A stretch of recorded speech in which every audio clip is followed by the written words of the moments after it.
Welcome back to captain டிவியோட மனம் விட்டு பேசலாம். கோயம்புத்தூர்ல வந்து நீங்க என்ன சொன்னீங்கன்னா சமையல் கலை ரொம்ப செழித்தோங்கி இருக்குதுன்னா திருநங்கைகள் தான் அதில் அவ்வளோ நல்லா அவங்க கைக்கு தான் என்ன மனமோ தெரியல. நானே ஆச்சரியப்பட்டது உண்டு. அவ்வளோ நல்லா சமைப்பாங்க. கோவை மாவட்டத்தில் பெஸ்ட் சமையல்காரவங்க தான். பூராமே கேட்ரிங் வச்சு நடத்துகிறாங்க. நல்லா பெரிய பெரிய கார் வச்சுட்டு இருக்கிற திருநங்கை நிறையா இருக்காங்க. நிறையா ஆள்களை 10, 50, 60 பேர் வச்சு வேலை கொடுக்குறாங்க. அதில் திருமதி மதனா அப்படின்னு சொல்லி ஒரு அம்மா இருக்காங்க. கோவை மாவட்டத்தினுடைய ஹெட் அவங்க. திருநங்கை ரொம்ப அழகாக இருப்பாங்க அவங்க. அவங்க தான் என்னை தத்தெடுத்துக்கிட்டாங்க. ஏன்னா என்னதான் நம்ம பிராமண் வீட்டில் வளர்ந்தாலும் ஒரு சில மருத்துவ சிகிச்சை செய்து கொள்ள, ஒரு சில சடங்கு சம்பிரதாயங்கள் செய்து கொள்ள திருநங்கையோட உதவி நம்மளுக்கு கண்டிப்பாக வேணும். அப்படி இருக்கும்போது நான் அதுலேயும் நல்லவங்களை தானே செலக்ட் பண்ணணும். நல்ல ஆளாக நம்மளுக்கு தொத்து போகிற மாதிரி. மதனா அம்மா அப்படிங்கிறவங்க வந்து ரொம்ப பெரியவங்க தான். எல்லாத்தையும் சகிச்சுப்பாங்க. எப்பேற்பட்ட கேரக்டர் வந்தாலும் அவங்க மேனேஜ் பண்ணிப்பாங்க. ரொம்ப பெரிய ஆள் வந்தாலும் அப்படியே அடக்கிடுவாங்க. ஸ்மாலாக போகிறவங்களே அவங்க ரோட்லேயே போவாங்க. அப்போ அவங்களுடைய ஆதரவுனால தான் எனக்கு ஒரு சில மருத்துவ பெண்ணாக மாறதுக்கு உண்டான மருத்துவ சிகிச்சை எல்லாம் பண்ணி எனக்கு அதுக்கு வேண்டிய சடங்கு சுவாமி கும்பிடுறது அதெல்லாம் நிறையா இருக்காது. அது ஒரு பெரிய ஸ்டோரியே இருக்காது. சொல்லுங்களேன் கேட்குறோம். அதுவும் கேட்குறீங்களா? அது வந்து ஒரு சடங்கு பண்ணுவாங்க எங்கள் இதில். அது ஒரு பாலின மாற்று அறுவை சிகிச்சை முடிஞ்சதுக்கப்புறம் 40 நாள் ஒரு வயசுக்கு வந்த பொண்ணு மாதிரியே உட்கார வச்சுடுவாங்க. உட்கார வச்சு அதுக்கு தகுந்த சாப்பாடு கொடுப்பாங்க. ஒரு பத்திய சாப்பாடு மாதிரி தான் கொடுப்பாங்க. கொடுத்து ஒரு 40 நாள் கழிச்சு அதுக்குண்டான ஒரு பூஜை ரொம்ப நல்லா இருக்கும். அந்த பூஜை போடுறச்ச உண்மையாகவே அம்பாலே வந்து உட்காந்துக்கும். சாதாரண மனுஷா கும்பிடுற சுவாமி அப்படி இருக்கிறச்ச திருநங்கைகளாக சேர்ந்து கும்பிடுற சுவாமி எவ்வளோ பெல்லாம் இருக்கும். அதுக்கு ஒரு நல்ல ஒரு மாதிரி செய்வாங்க. ஒரு சில விஷயங்கள் சொல்ல முடியாது. அவ்வளோ நைட்டாக அந்த பூஜையை பற்றி பேசக்கூடாது அப்படின்பா வெளியில் ஜென்ஸ் கேட்கக்கூடாதுங்கிறக்காக. ரொம்ப நல்லா இருக்கும். அந்த அதெல்லாம் பண்ணி முடிச்சு முழு பெண்ணாக மாற்றி உன் வாழ்க்கை உன்னோட கையில் அப்படிம்பாங்க. இன்றைக்கும் நான் திருநங்கை வீட்டுக்கு அப்படின்னு போகிறதுனா அந்த அம்மா வீட்டுக்கு மட்டும்தான் நான் போவேன். என்னை அனுசரிச்சுப்பாங்க. திருநங்கைனாலே தத்து கண்டிப்பாக எடுக்கணுமா? கண்டிப்பாக எடுக்கணும். எடுத்தால் தான் முடியும். எடுக்காமலாம் முடியும். இப்போ வர்ற காலகட்டங்கள் எல்லாமே மாறிப்போச்சு. தத்து எடுத்துப்பாங்க. அதுக்கு ஒரு முறையெல்லாம் இருக்குது. அதுக்கு ஒரு முறை எல்லாமே ஒரு இஸ்லாத் முறைப்படி தான் அவங்க எல்லாமே செய்வாங்க. அது ஏன் அப்படின்னு நான் ஒரு சிவிவழி செய்தியாக கேட்டது என்ன அப்படின்னா, ஹைதராபாத் நிஜாமினுடைய 2 மகன்களும் இந்த மாதிரி தான் பிறந்துட்டாங்க அப்படின்னு கேள்விப்பட்டேன். அவர் வந்து அவங்களை ஒதுக்காமல் அவங்கள நல்லபடியாக வளர்த்தி அந்த ஹைதராபாத்தினுடைய ஒரு நிர்வாக உரிமையை ஒரு காலத்தில் அவங்க அரவாணிகள் ஆண்டாங்க அப்படிங்கிற ஒரு ஸ்டோரி இருக்குது. அதனால தான் வந்து அவர் நம்மளுக்கு வந்து அந்த காலத்திலேயே முக்கியத்துவம் கொடுத்ததுனால நம்ம செயல் வடிவங்கள்லாம் வந்து இஸ்லாத்தை தழுவி இருக்கட்டும் அப்படின்னு ஒரு சில இதுக்கெல்லாம் இஸ்லாத் முறை இப்படி தான் செய்வாங்க. இன்றைக்கும் ஹைதராபாத்தில் பார்த்தீங்கன்னா நிறைய மக்கள் இருக்காங்க. ஒரு செம்பு பட்டையுமே எழுதி கொடுத்தாரா ராஜா, இந்த சொத்தெல்லாம் உங்களுக்கு தான். அந்த பட்டையும் கூட இன்னும் அங்கே பதிக்கப்பட்டிருக்கிறதா கேள்விப்பட்டிருக்கேன். இன்றைக்கும் அங்கே இருக்காங்க நிறையா திருநங்கைகள் வந்து சுவாமியோட ஒன்றா இருக்காங்க. நல்லவங்க இருக்காங்க, நிறையா இருக்காங்க. ஒரு சிலர் செய்யக்கூடிய தவறுகள்னால எல்லாருக்கும் அது கெட்ட பேராக முடியுது அப்படின்னு நான் நினைக்கிறேன். உங்களுக்கு எப்படி சொந்தமாக வந்து பார்லர் வைக்கணும்னு தோணுச்சு? பார்லர் வைக்கணும் அப்படின்னா இது எல்லா ஃபெசிலிட்டிஸ் இருக்கிற பார்லர் அப்படின்னு சொல்ல முடியாது. எனக்கு வந்து என்னென்னா குறுகிய காலத்தில் மணி மேக் பண்ணக்கூடிய தொழில் எது அப்படின்னா சும்மா பார்லர் வச்சு ரொம்ப ஆழ்ந்ததுக்குள்ளே போகிறதில்ல. ஒன்லி நான் பிரைடல் மேக்கப்ஸ் மட்டும்தான் போவேன். பிரைடல் மேக்கப்ஸ் நான் இப்போ நிறையா பேருக்கு சொல்லி கொடுத்துட்ருக்கேன். சுயதவி குழு கேர்ள்ஸ்க்கெல்லாம் நிறையா சொல்லி கொடுக்குறேன். நிறைய வசதி இல்லாதவங்களாம் இருக்காங்க இல்லையா, அவங்கள போய் பார்லர் வையா, அந்த மிஷின் வாங்கு, இந்த மிஷின் வாங்கு, அதெல்லாம் சொன்னால் லட்சக்கணக்கான செலவு பண்ணி யாரும் வாங்கி வைக்க முடியாது.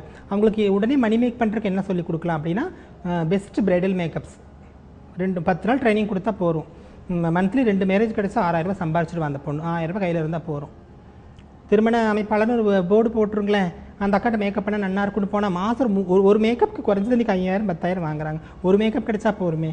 அதனால் நான் சொல்லிக் கொடுக்குறது கூட ஈஸியாக இருக்கணும். நீங்கள் இந்த சுய உதவி குழுன்னு சொல்கிறீங்களே, அதில் வந்து இந்த பெண்களுக்கெல்லாம் சொல்லி கொடுக்கும்போது நீங்கள் தான் பணம் சார்ஜ் பண்ணுறீங்களா? ஒரு அளவான சார்ஜ் பண்ணுவேன். ரொம்ப அதுலேயும் படிக்க விருப்பம் உள்ளவங்களுக்கு அந்த சுய உதவி குழு ஹெட் இருப்பாங்க இல்லையா, அந்த லேடி கேட்பாங்க யாராவது படிக்கிறதுனா படிங்க அப்படின்னு சொன்னால் அவங்களுக்கு சொல்லிக் கொடுப்பேன். அந்த மாதிரி நிறையா ஸ்டூடெண்ட்டுக்கு நான் கிளாஸ் எடுத்திருக்கேன். ஃபேமிலி ஃப்ரெண்ட்ஸ் நல்ல ஃப்ரெண்ட்ஸ் எனக்கு. அவங்களெல்லாம் எனக்கு நினைவு கூறணும். அது ஒரு இன்னொரு சென்டிமெண்ட்டாக ஒரு விஷயம் என்னென்னா, முதல்ல எனக்கு இந்த உணர்வுகள் தோன்ற ஆரம்பித்த உடனே எனக்கு ரொம்ப புடவை கட்டணுன்னு ரொம்ப ஆசை. அந்த புடவையை கொடுத்தவங்க திருமதி ருக்மணி நாகராஜன், அந்த ஊர் பிரசிடெண்ட் அவங்க, அந்த மேம் அவங்கக்கிட்ட போய் கேட்டாக்கா எனக்கு அப்படிலாம் தோணுதுக்கா அப்படிங்கவும், வா பீரோ திறந்து அவங்க பெரிய அவங்க கொஞ்சம் வசதியானவங்க, பீரோ திறந்து இதில் என்ன சேரீ வேணுமோ நீ எடுத்துக்கோ, அவ்வளோ அடுக்கி வச்சுருக்காங்க சேரீ. முதல்ல நான் எடுத்து கட்டினேன். அந்த அம்மாவுடைய ராசி என்னவோ இன்றைக்கி நான் நல்லா இருக்கேன். அவங்களையும் இதில் ஞாபகப்படுத்துகிறேன். பார்த்துட்டு இருப்பாங்கன்னு நினைக்கிறேன். அவங்கள மறக்கவே முடியாது. அவங்க என்னுடைய ரகம் எல்லாமே ரொம்ப என்னை பற்றி எல்லாமே தெரிஞ்சவங்க அப்படின்னு சொன்னால் அவங்க ஒருத்தவங்க. மலர்விழி ரவிகிருஷ்ணன், அந்த ஃபேமிலி என்ன எல்லா சீக்கிரட்டும் அவங்ககிட்ட சொல்லுவேன். அந்த அக்காட்ட அவங்க தெரிஞ்சவங்க ஒரு ஆளாக தான் இருப்பாங்க உலகத்திலேயே. என்னோட எல்லா சீக்கிரட்டும் உங்களுக்கு தெரியும். ஏன்னா அப்படி பக்கத்து வீடு சொல்லாமல் இருக்க முடியாது. என் மனசில் எதுவும் வச்சுக்க மாட்டேன். இப்போ போகிறேன்னு இப்படி பார்த்து நான் அங்கே அப்படி எல்லாம் சொல்லி முடிச்சு தான் சாப்பிடுவேன். அப்போ தான் சாப்பாடு உள்ளே இறங்கும். சரி, சமையல்லாம் எப்படி நீங்கள் சமைப்பீங்களா? சமைப்பேன், ஏதோ ஒரு அளவுக்கு சமைப்பேன். ஐயங்கார் சமையல்லாம் நல்லாவே வரும், ஒரு அளவுக்கு வரும். எனக்கு ரொம்ப பிடிக்கும் அந்த மேக்கப் போடுறது அப்படின்னாலும் எனக்கு ரொம்ப ஆர்வம். அந்த சின்னதுலேருந்தே வளர்ந்து அலங்காரம் தான். நீங்கள் ரொம்ப போட்டுக்கலையா? நீங்கள் ரொம்ப மைல்டாக தான் இருக்கு, ஒன்றும் போட்டுக்கல.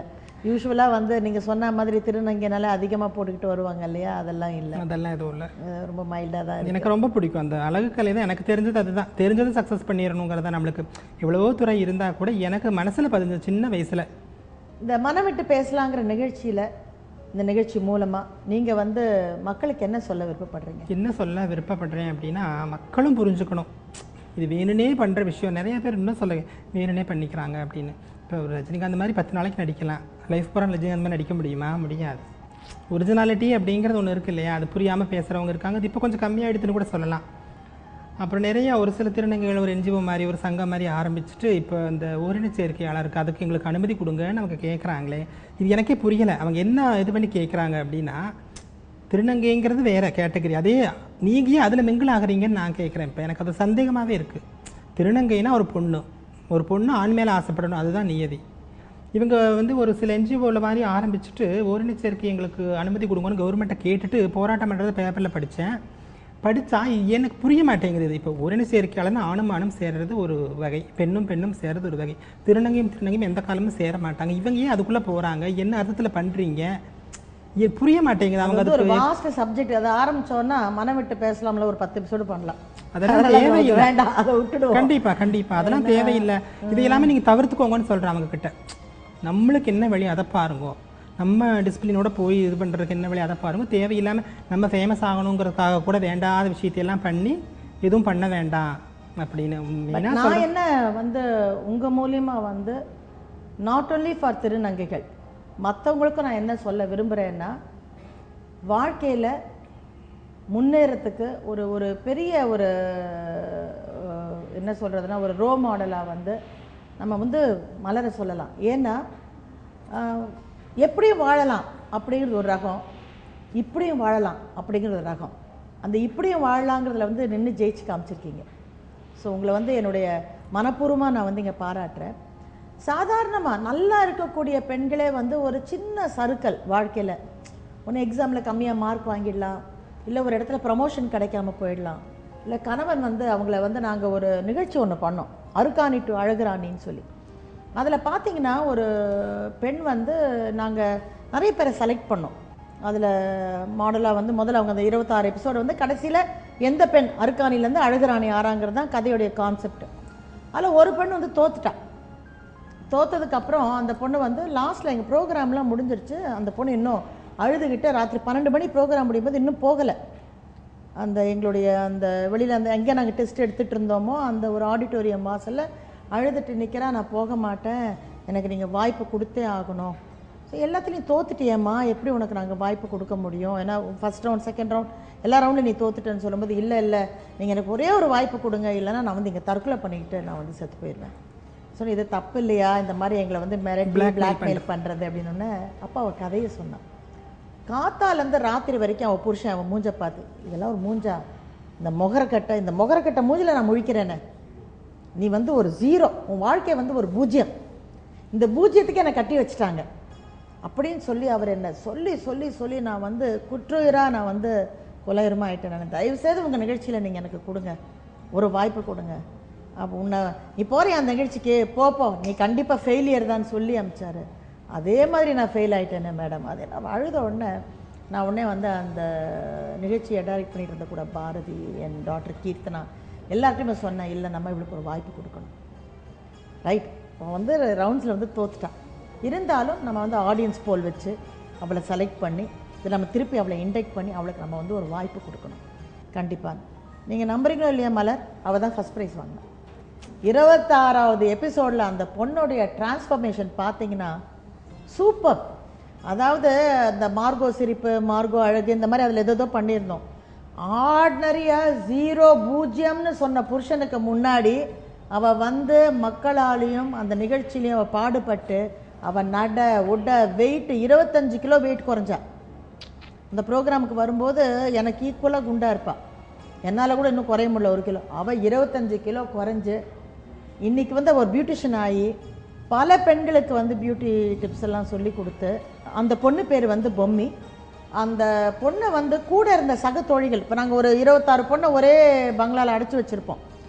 அப்போ எல்லா இடத்துலையும் கேமரா வச்சுருப்போம். அவங்க எப்படி சண்டை போட்டுக்கிறாங்க, என்ன பண்ணுறாங்க, என்ன பேசுகிறாங்க. அதில் அவளை நிறைய பேர் வந்து அந்த பொண்ணை அவுட் ஆக்கணும்னு ட்ரை பண்ணாங்க, கங்கணம் கட்டிக்கிட்டு ஒரு குரூப்பாக. ஏன்னா கொஞ்சம் பட்டிக்காடாக இருந்தா, சில எட்டிகசி தெரியல, எப்படி பழகணும் தெரியல, எப்படி சாப்பிடணும் தெரியல, எப்படி உடை உடுத்திக்கணும் தெரியல. ஸோ இவன் கொஞ்சம் மாட்டோம். அதையெல்லாம் தாண்டி அவளுக்குள்ளே இருந்தது ஒரே ஒரு வைராக்கியம், நான் வந்து ஜெயிச்சு காமிக்கணும். இன்றைக்கி அவள் மடிப்பாக்கத்தில் வந்து ஒரு பியூட்டி பார்லரும் வச்சு பல பெண்களுக்கு வந்து பியூட்டி டிப்ஸ் எல்லாம் சொல்லி கொடுக்குறான். இது எதுக்காக சொல்கிறேன்னா, ஒவ்வொரு பெண்ணும் வாழ்க்கையில் இப்படி வந்து ஒரு தோல்வியை வெற்றியாக்கணும். ஒரு சராசரி இடத்துல ஒரு தோல்வி அடைஞ்சிட்டோன்னா அதை நம்ம இம்மீடியட்டாக அதை வெற்றியாக்கணும். தோல்வி இல்லாமல் வந்து வாழ்க்கையே இல்லை. எல்லா இடத்துலையுமா எல்லாருக்கும் காட்ஃபாதர் கிடச்சிடுறாங்க சொல்லுங்கள்? எல்லாருமா வந்து ஒரு அம்பானிக்கு மகனாக பிறந்துட முடியும்? கண்டிப்பாக. இல்லை ஒரு பெரிய மந்திரிக்கு வந்து மகனாக பிறந்துட முடியுமா வாழ்க்கையில் முன்னேற்றத்துக்கு? இல்லைங்களா? ஸோ நமக்கு வாழ்க்கையில் முன்னேறத்துக்கு வேறு யாரும் தேவையில்லை. உனக்குள்ள தேவை வைராக்கியம், உனக்குள்ள தேவை அந்த உழைப்பு. அது உங்ககிட்ட இருந்திருக்கே, நீங்கள் முன்னுக்கு வந்திருக்கீங்க. நீங்கள் அதிர்ஷ்டம் அதிர்ஷ்டம் அப்படின்னு சொல்லிக்கிட்டே இருந்தீங்க. நீங்கள் அதிர்ஷ்டத்தினால உங்களுக்கு அந்த அவார்டு வரல, உங்களுடைய முயற்சிக்காக அந்த வசந்தா மேடம் உங்களை பாராட்டி கொடுத்தாங்க. நீங்கள் அவங்ககிட்ட ஏதோ அன்பாக இருந்தீங்க அப்படிங்கிறதுக்காக அவங்க கொடுக்கல. அன்பாக வந்து ஒரு காலேஜில் ஒரு பிரின்சிபல் ஸ்தானத்தில் இருக்கவங்க கிட்ட 1000 பேர் அன்பாக இருப்பாங்க, 1000 பேர் காக்கா பிடிக்க நினைப்பாங்க. அவங்களுக்கு தெரியும் இதில் எது உண்மையான அன்பு, எது உண்மையான உழைப்பு, எது. அன்பாக இருந்தால் அவங்களும் அன்புக்கு ஒரு புடவையை கொடுத்துருவாங்க. புரியுதுங்களா? அவங்க அன்புக்கு அந்த பரிசு கொடுக்கல. உங்களுடைய அந்த ஒரு வாழ்க்கையில் முன்னேறணும் நீங்கள் நினச்சி அந்த கொள்கையை விடாப்பிடியாக நீங்கள் அந்த கோர்ஸை கற்று முடிச்சிங்க பாருங்கள், அதுக்கு உங்களுக்கு ஒரு பாராட்டு இருக்கலாம்ல. அதுதான் உண்மை. அவங்க இந்த நிகழ்ச்சியை பார்த்துக்கிட்டு இருந்தால் அவங்களும் உங்களுக்கு ஃபோன் பண்ணி சொல்லுவாங்க, அதுதான் உண்மை.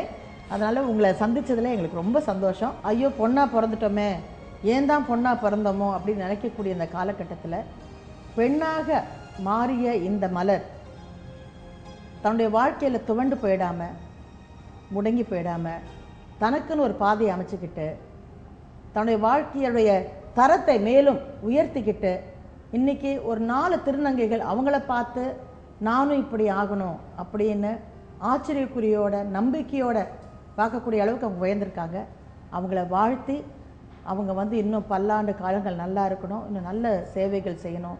நிறைய திருநங்கைகளுக்கு வந்து அவங்க வாய்ப்பு கொடுத்து அவங்களுக்கும் வந்து அவங்க ஒரு நல்ல தோழியாக சகோதரியாக இருக்கணும்னு கேட்டுக்கிட்டு, நம்மளுடைய அடுத்த நிகழ்ச்சியில் நம்ம இன்னும் சில திருநங்கைகளை சந்திக்க போகிறோம். அவங்கக்கிட்டையும் அவங்களுடைய வாழ்க்கை நெறிமுறைகளை கேட்டு தெரிஞ்சுக்க போகிறோம். மறுபடியும் உங்களை நாளைக்கு சந்திக்கிறேன். நன்றி.